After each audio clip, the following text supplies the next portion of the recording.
Welcome to How to Become a Great Speaker Easily, Conveniently, and Quickly. In case we haven't had the pleasure of meeting, this is Patricia Fripp.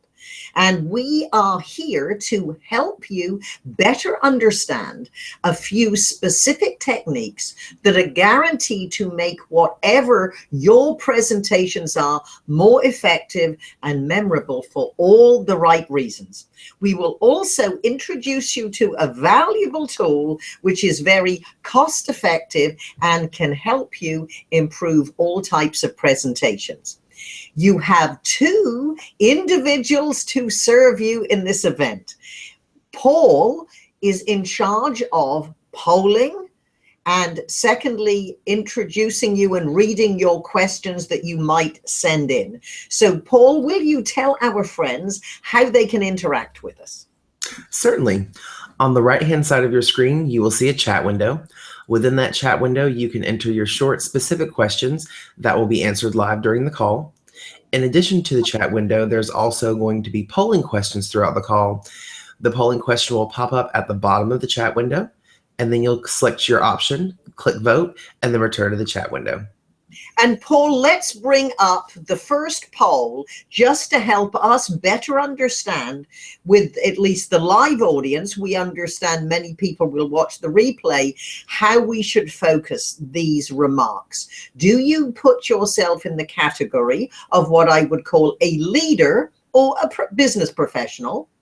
2, you would be in sales. You're most interested in how do you drive the sales process. Or 3, are you a speaker, consultant, or coach? In other words, you're part of my speaking world. So while you answer those questions, let's get started. Here is a dirty little secret from the training world. And over the last 35 years, I have enjoyed a very successful career going in-house and training and delivering seminars. Unfortunately, in the world that we live in, even great content that is delivered in a very impactful way to an audience who genuinely wants to hear what's being presented, the chances are 2 weeks after a live event, you have probably forgotten 70% of what you're engaged in. And that means that there needs to be a way for repetition and reinforcement so you can constantly hone your skills. Now, Paul, do we have an answer to the polls?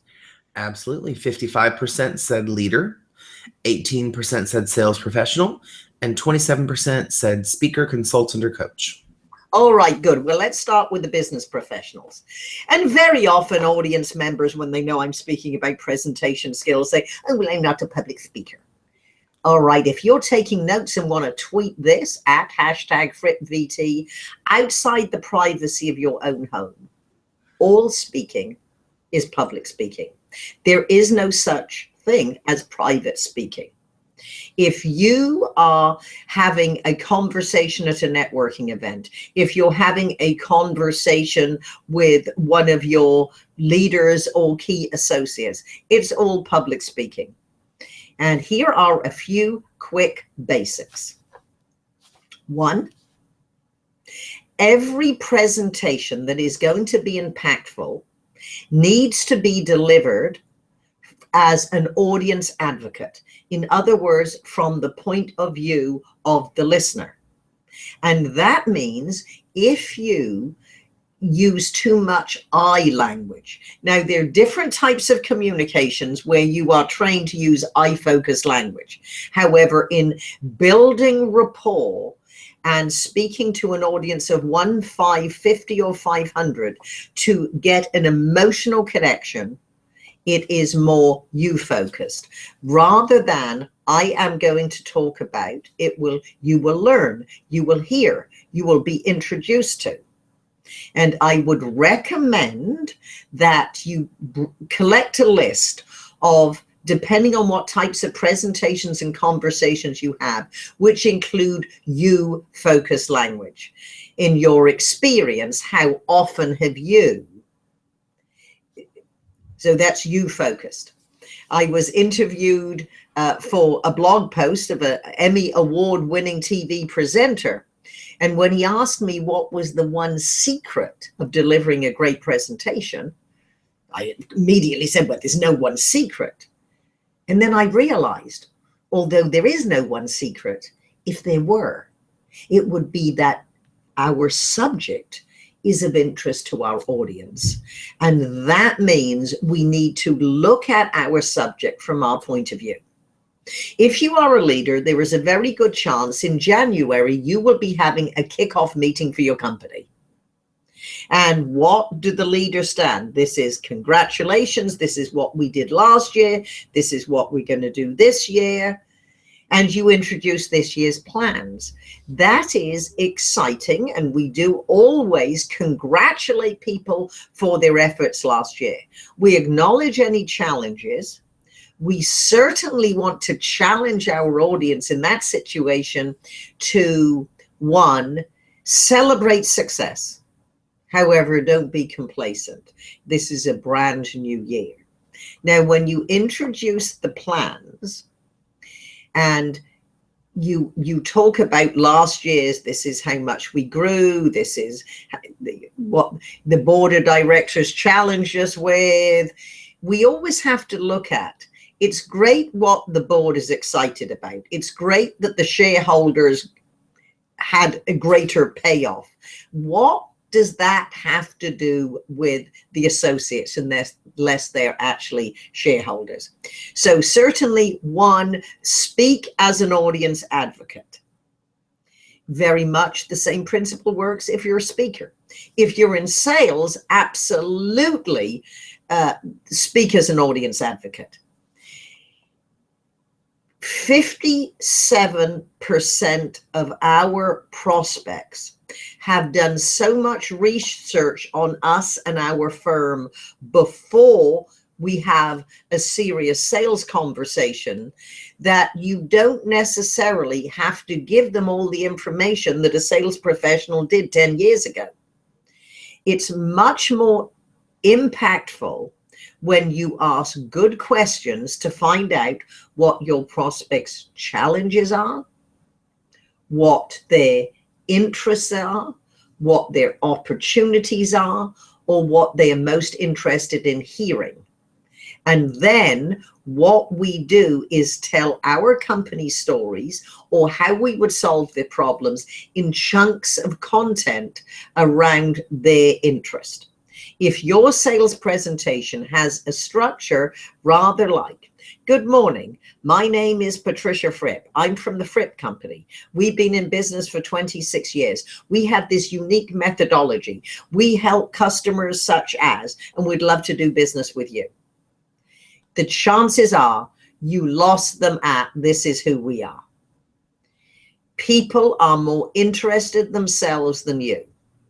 Perfect example.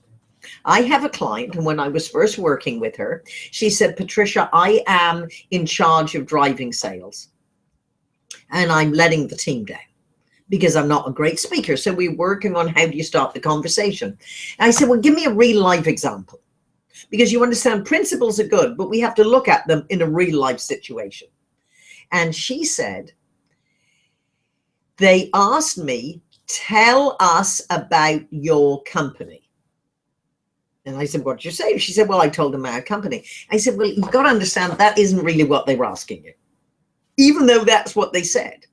What they were really asking, and the question you need to answer is, this is what our company would do working for your company. Then that is your premise. Then you prove it with your case histories and examples. So that's the start. Paul, why don't we put up another poll? We would be very interested. Have you been in a Fripp training session, either virtually or live? Or did you just find this event somehow? Or referred from someone who had an experience and just shared the link, just as a matter of interest? And feel free to ask any of your questions, and in a very few minutes, Paul will look to see if you have any. So one, we've got to get off to a good start. And if we're going to be impactful, we need to always ask ourselves as we look at our content, imagine the audience is thinking, so what? Who cares? What's in it for me? Because I hate to tell you, some of them are. That's why it's you focused. Then most professionals aren't bad when they know what they're talking about once they get started. In my experience, very few know how to get off to that good start. If there is no other part of your sales conversation or presentation that you script, that you know exactly how you're going to start, it is the absolute beginning. Because if you don't get off to a good start, perspiration runs down your back. Just yesterday, Paul and I were listening to a trial presentation. And I said, are you usually introduced? And he said, well, yes. So I said, well, here's Tom, blah, blah, blah. We applauded. And then his first conversation was to introduce himself. And that is a default position because we haven't thought through what is a better way. And even in circumstances where you do have to introduce yourself, it should not be the first sentence out of your mouth. Say something of interest to the audience so they actually care what you think. Now, Paul, can you tell us how many of our audience has been in a Fripp event before? Absolutely. 60% have and 40% have not. Oh, good. I love the 40% who are totally unfrippnatized. That is wonderful. Everything we say, you've probably not heard before, at least from me. So good. So one, we are going to emotionally connect. Two, we are going to get off to a good start. So let's look, first of all, at a leadership presentation, then a sales presentation, and then we'll look at the speakers and consultants.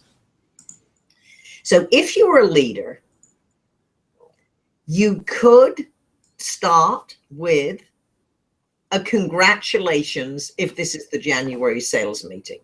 You could start with, how about a quote?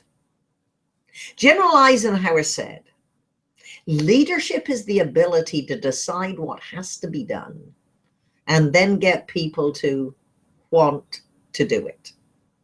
Welcome to the January sales meeting. And in my role as your executive director or president of the international division, it is my responsibility to make sure we present this year's plan in a way that you will be excited to play a valuable part. Or it could be, as a leader, it could be an interesting statistic. You could say, would it surprise you to know that the largest percentage of sales growth came from our newest division? So take some interesting statistics from last year's numbers. You could even play a game, two truths and a lie. So you're about to hear 3 interesting statistics from last year's sales. We're going to ask your opinion. Which is true, which have we made up? And then you might come up at the end and say, actually, they're all true. And that'll be fun. So that's one way. For a sales presentation, remember the key to connection is conversation. The secret of conversation is to ask questions. And the quality of the information you receive depends on the quality of your questions. When you are talking to a prospect, the first conversation, and we all know this, and we've all been trained to do this, however, very often we forget. And I know sometimes I hear a little voice in my head, shut up, Patricia, you're talking too much. We need to ask questions to find out exactly what our prospect really needs help with. So that when we deliver a presentation, we are prepared. And I would recommend you do not say what everybody else says. Good morning. My name is Patricia Fripp. Thank you for your time. We honor people's times. We don't thank them for the time. What we thank them for is the opportunity to present how our offering could very well be your best option to solve this problem. And start that conversation with congratulations. What is this client or this prospect or this new person, what are they proud of? It could be is congratulations for being open-minded enough to at least consider another vendor for this service. It could be congratulations, studying your website. It is absolutely spectacular, and I can tell why you're the leader in your industry. You might find just by having a conversation with whoever answers the phone or whoever's at the front desk, they'll give you information that you can use. So with that, Paul, do we have any questions? Not right now. Well, feel free to send in your questions specifically for your needs if you are interested. Good. Just as another way to keep you engaged, I'll be very interested to know, would you consider yourself a beginner, intermediate, or advanced speaker? So that's in the poll while we keep going. So 1, emotionally connect. 2, we're looking at how you open that gets off to a good start. So we've looked at leadership presentations. Suggestion for a sales conversation and presentation is congratulations. And then 3, if you're starting a speech. If you're starting a speech, we obviously want to get off to a good start. So it could simply start with a story that leads into the premise of your presentation. It could be again, an interesting statistic. It could be a rhetorical question. Now, the rhetorical question that you use to open a speech, you could also use at one of your team meetings. Now, how about this? If I were to ask you, is 2016 the year you quadruple the quality of your presentations? You would probably say yes, no, or most likely it would be, Patricia, I would love to. Can you tell me how? So whatever the questions are, it's yes, no, or what you expect it to be. So congratulations, you're at the right place at the right time. If we are going to engage, look at emotions that you could use. So if you're taking notes, write this down. Would it interest you to know? Would it surprise you to know? Would it amaze you to know? Would it disgust you to know? What you are doing, you are obviously engaging the audience emotionally. And although we're using it in a speech, you understand, it could be a staff meeting, it could be a leadership presentation, and it certainly could be in a sales presentation. All these techniques have a lot in common. It's a matter of each speaker, leader, sales professional needs to have multiple options that are in their back pocket, just as you focus phrases in your back pocket, good quality questions in your back pocket. Here is how you might follow up the, would it interest you to know that 72% of executives are afraid to speak in public? Would it shock you to know that each company or let's say, would it shock you to know that each division of this company creates this many tons of garbage? All right. Or so whatever it is, you want to make it personal, but you want to surprise people, but get them engaged. All right, Paul, how does our audience see themselves? 67% intermediate, 24% advanced, and 10% consider themselves a beginner. All right, good. Well, the good news is, even if you are a beginner, when you're introduced to the best ideas, you don't have to unlearn bad habits.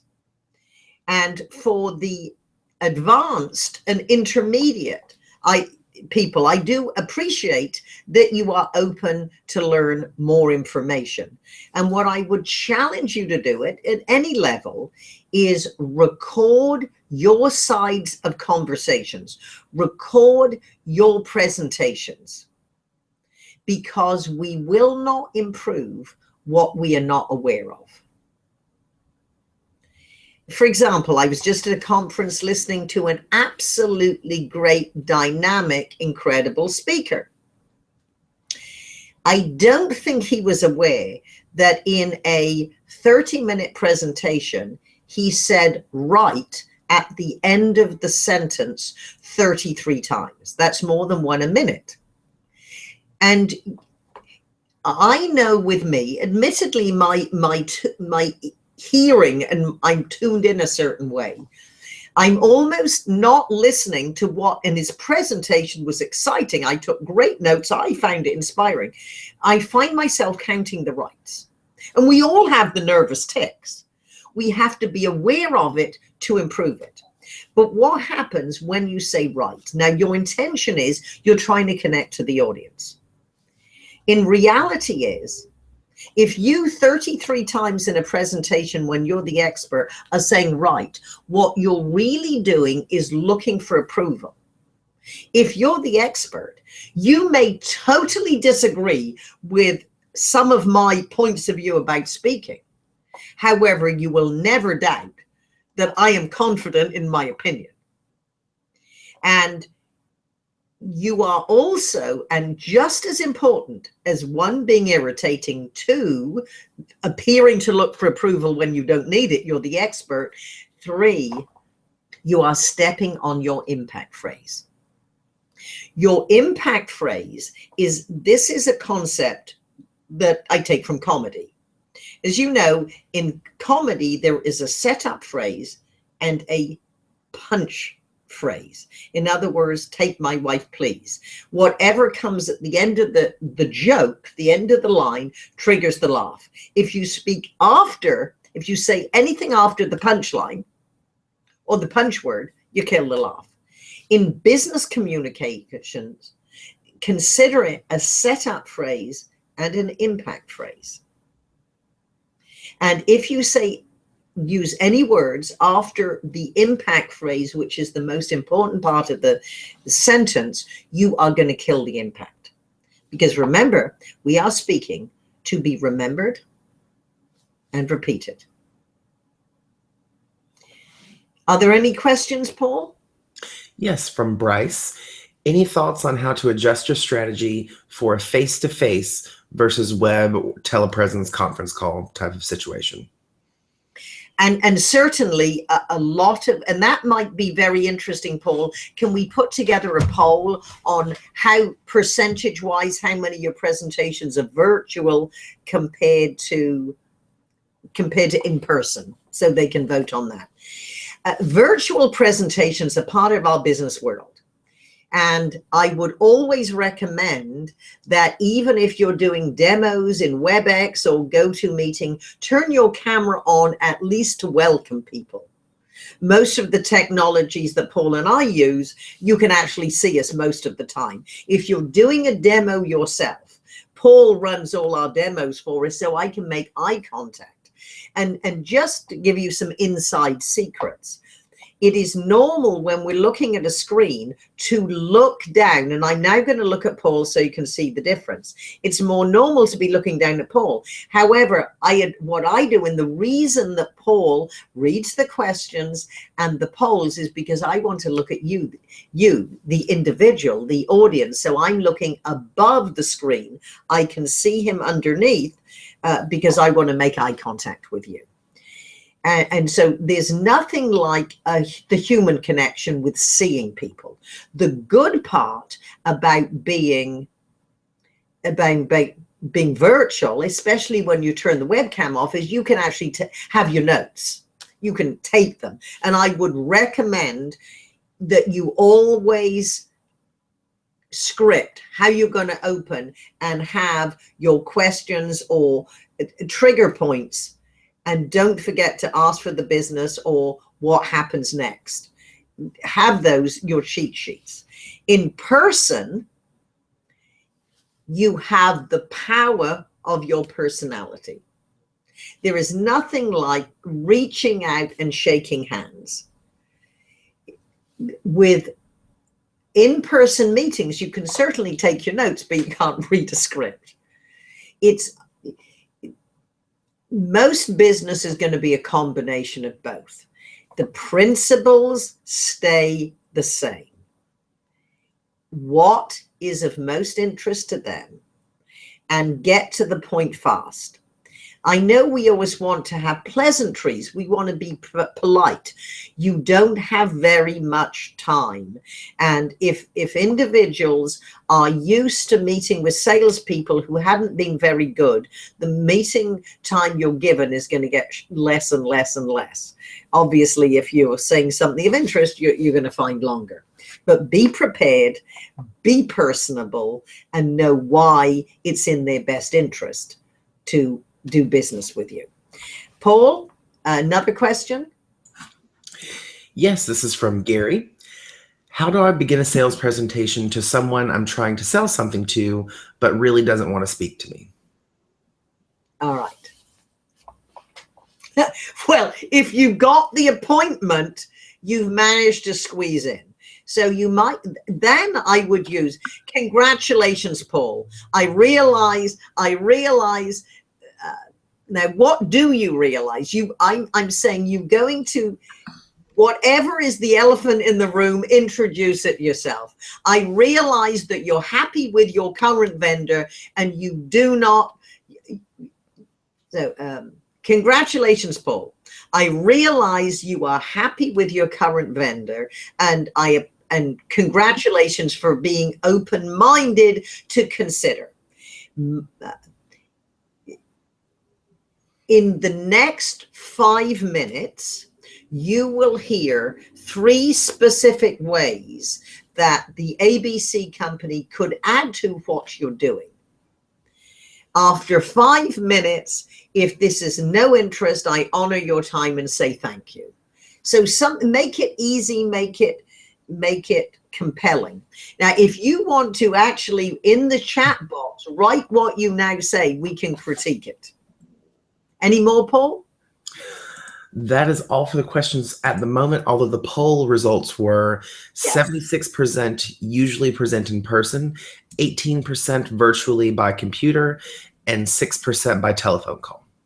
All right, good.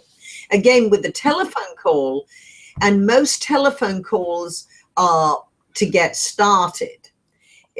Paul and I use something called Zoom technology where we can actually see our clients and prospects. And most phone calls I convert to Zoom, which means we can see each other. There is an added connection. With the phone, be very clear, concise. For example, when people call me, obviously I have a fairly small company, but I'm president of the company. I always have people call and say, how are you? To my response is always busy. What can I do for you? I'll call back later. No, I'll be busy later. Specifically, what can I do for you? What would you like to discuss? So get to the point fast. So in person is, of course, in person has a great advantage, and you use your personality. Now, here's a key secret. I've taught many engineers in Silicon Valley, and especially male engineers. And as you might know, I'm a little sassy sometimes just to get the point across.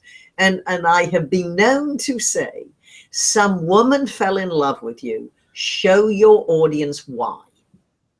In other words, yes, we are professionals doing business with other professionals. However, we are people. And the best technique that will make it easier for you and easier for the audience is what I call the schmooze factor. If it is an audience, be prepared and then just go around, shake hands, schmooze, talk to people. You know, what do you want to learn out of this seminar? Or how long have you been coming to the meetings?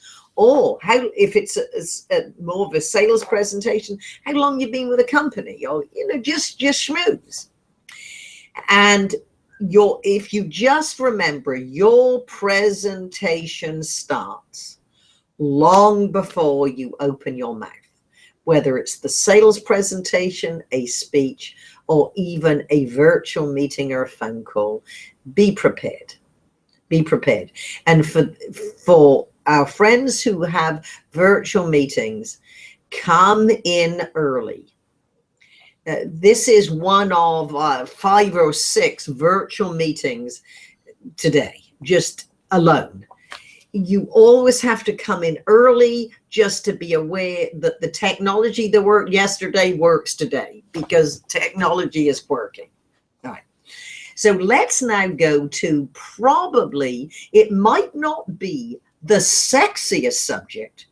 It is a very valuable way, I absolutely 100% guarantee, will save you time, build your confidence, and make your speech more memorable. And that is, how do you structure your presentation? Every speech has a big idea. Every sales presentation, a central theme, a dominant theme, what I would call a premise. And in the business world, we are driven by PowerPoint. PowerPoint is wonderful. We could be showing you a PowerPoint. In my live seminars, I use PowerPoint. However, there's not much flexibility. So there are 4 events of this today. Same seminar 4 times. They won't be the same because the audience will be different. And I know some people will sign up for them all. It will not be the same, even though the subject is the same. So we want the flexibility. Structure. Forget your PowerPoint. Even if you're going to use a PowerPoint. PowerPoint is not a scripting aid. You do not write your speech in a PowerPoint. The creative process comes first. The creative process is messy. PowerPoint is tidy. So get a yellow pad, a flip chart, a whiteboard, whatever works in yours. And the question I ask all my clients and sales teams is, if you had one sentence rather than 30 minutes or 45 minutes or an hour or 3 days, what would you say? Because you need to focus on the big idea. And here is a premise formula. Will simplify everything. And if you're taking notes, write these notes down the page. And Paul, maybe you want to put them in the chat box. Every can, subject of your talk,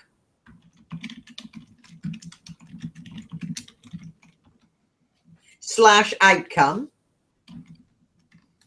or make that result. How, ? 1, 2, 3.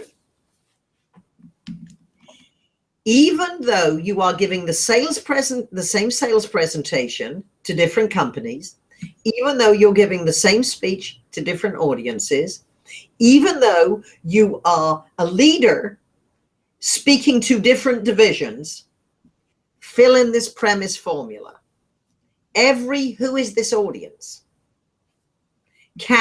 What is the subject of your talk or your result of your talk? And you present it in a way they would think how. 1, 2, 3, 4 is the speech structure. Let me give you a specific example. Every year, one of my good longtime clients is the American Payroll Association. So every year I present a seminar called Selling Yourself and Your Ideas to Your Senior Management. The premise would then be every payroll professional can sell themselves and their ideas to their senior management. If I made this statement, or if I sat down and talked to somebody at coffee, what are you going to talk about? I could say that. And they would say, or the audience would think, wow, good, that's what I want to do. How do I do that? Now, the 1, 2, 3, 4 is the structure of the techniques. Now, if it were the result, I could say every payroll manager can get promoted. Oh, I want to do that. How do I do that? By learning to sell yourself and your ideas to your senior management. Oh, okay. What are my steps? 1, 2, 3, 4. So very simply on a piece of paper or the whiteboard, just do the skeleton. The skeleton under the flesh of your words is your speech structure. Don't worry about the opening. Worry about the structure. If it's a sales presentation, it is simply the premise, although you're not going to say it out loud, but the premise is that you have to prove your company will make the best choice selecting our company. So you have to prove that. And you're going to prove it structuring. So, for example, if it's challenges, opportunities, interests, whatever the words they use in the questions, that they're opportunity 1, 2, 3, challenge 1, 2, 3, and then you build out your speech structure. So you take one talking point. Perhaps you need an explanation. What do you mean by that? You need an example, because we will not remember what we hear unless we see it.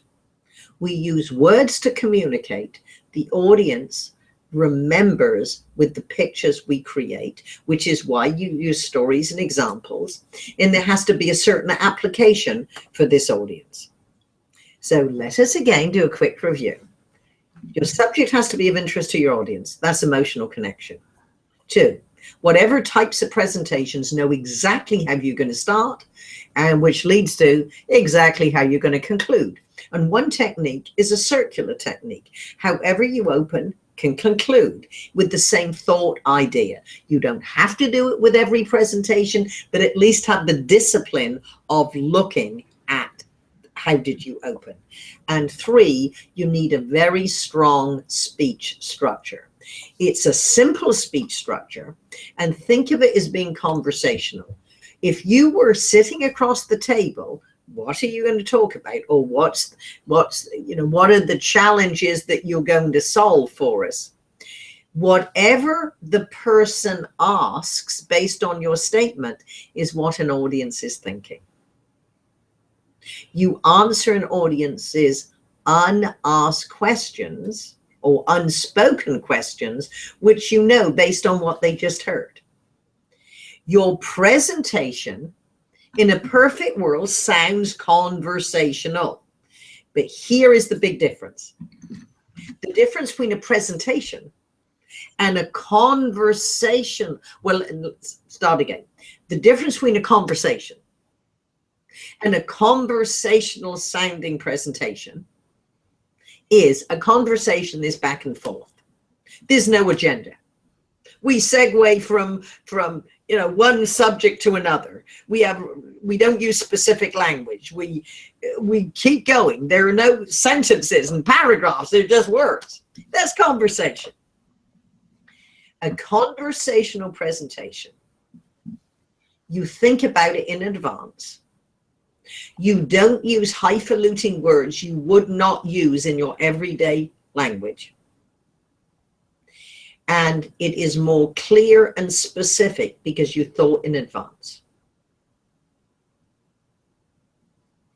And if you want to be remembered and repeated, use shorter sentences and phrases.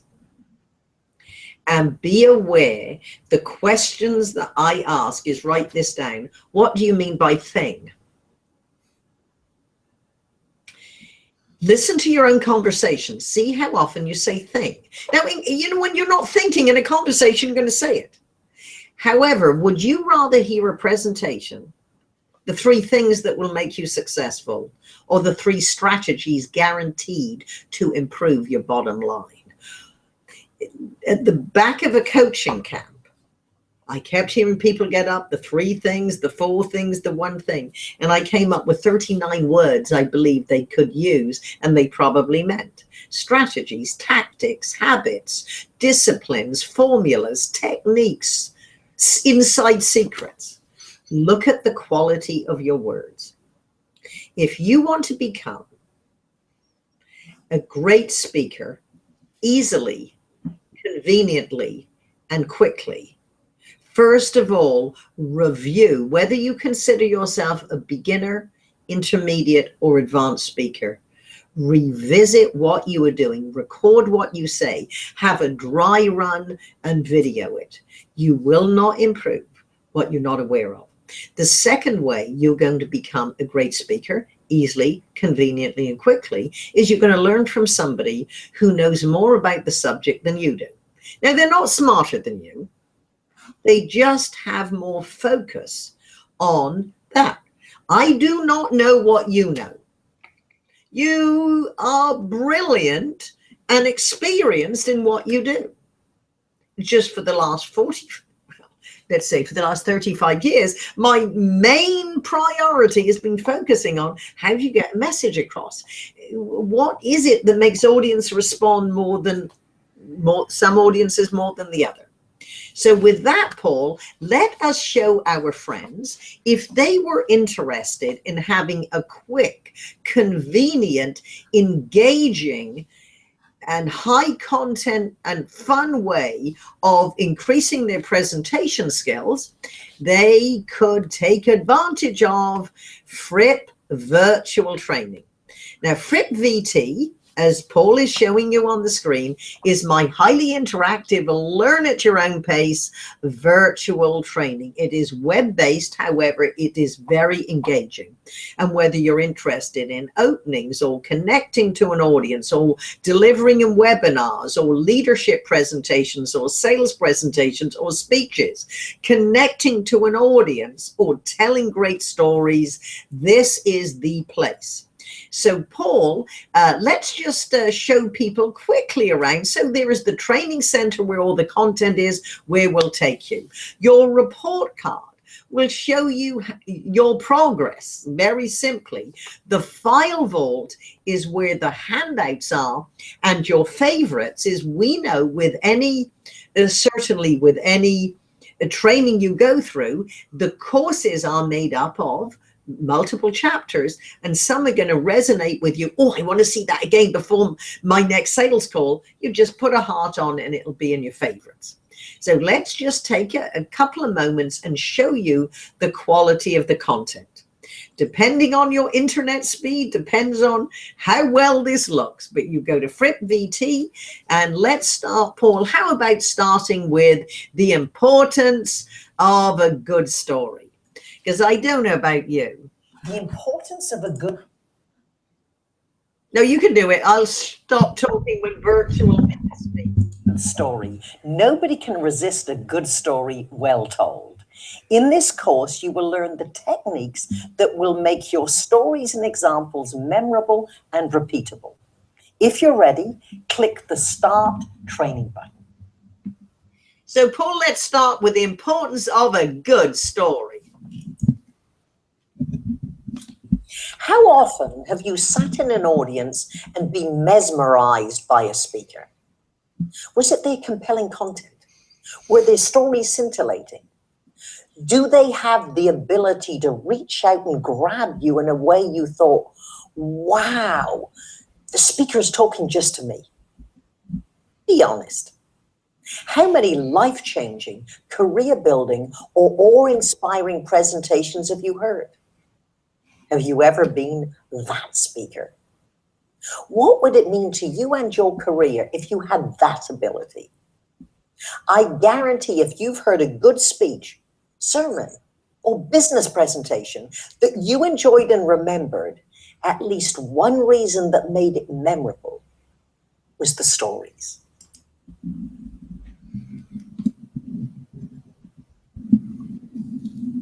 Okay, Paul, so that's good. Turn off the sound. You can keep it on for a little while.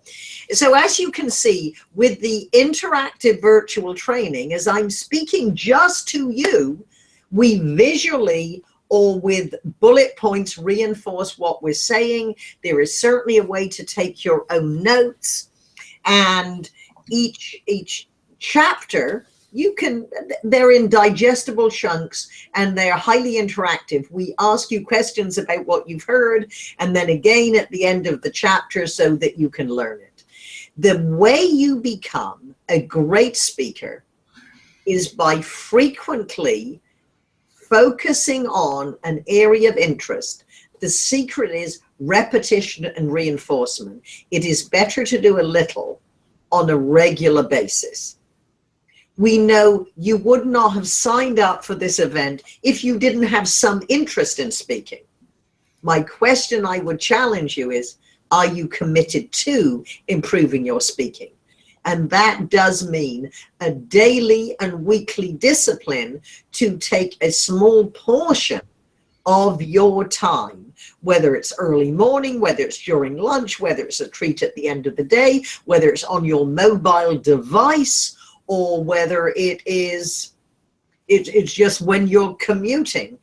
Just make it a part of your life. And we certainly hope that you at very least will take a free trial.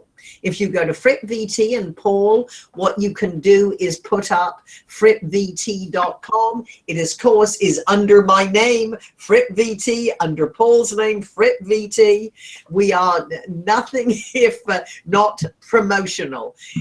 Take a free trial. You'll get a chapter on sales, stories, and openings. And if you like it, click join now, and we'd love to have you part of the community. So as you can see, this is how we engage with you. And I know people often say, Patricia, how did you know what I was thinking? So you see, you can click on, so pick on Paul, pick on A. There, if you get a thumbs up, you got the right answer. Now, if you take the wrong answer, I'm not going to tell you you're wrong. I'm just going to give you the right answer. So this is almost a gamified, fun way to learn presentation skills and sales presentation skills. So with that, Paul, do you have questions? Are there any questions? There aren't any questions, but Joanne did mention each time I hear you speak, I become a better speaker. And actually, there is here from Cynthia, which is better, the in-person, or is the virtual training as good as in-person training? Well, thank you, Cynthia. The answer is both. They are both good. Let's be realistic. And thank you, Paul. So here I am again. Let's be realistic. Most people are busy, and companies who have Fripp VT, they have individuals all over the place, and it is very expensive to get together for in-person training. So it can be a standalone option, because obviously an investment is a lot less than personal coaching with anybody. And what is good is a combination. So for example, many of my clients, and whether it's individuals or companies, they will start with the virtual training and then we'll go to in-person training, or they start with in-person training and then they follow up with the repetition and reinforcement with Fripp VT. Because very simply, it doesn't matter how good the training is, you're not going to remember it all. It has to be reinforced. The investment for the Fripp virtual training, just to put it in in perspective, if an individual wants to sign up for a year, including all our user meetings, it's less than I would charge you for 1 hour one-on-one. So it's a matter of, even many of my executives go through the structuring, the stories, the openings, the connecting to the audience, leadership presentations before they work with me. So the more expensive time, we can be more focused. So thank you for the question. They are both equally good. It's what suits you best. And both is a good answer. Any more, Paul? That's all. Well, let us, are there any, so no more questions. So thank you so much for tuning in. And here is another technique. You improve the quality of your stories. We showed you a little promo from the stories which you would get in the trial, and no obligation. You have a week to enjoy your 3 chapters once you sign up. And we hope you would want to join, but take as a thank you and an education, just feel free to take the trial. Stories are about people. If you follow the formula that goes into a movie, your stories will improve. A movie formula, or at least Hollywood movies, are a day in the life, something happened, the result of that is, the result of that is, the result of that is. In a movie, you are introduced to the character, the day in the life, and then something happens which drives the movie. And what happens is that.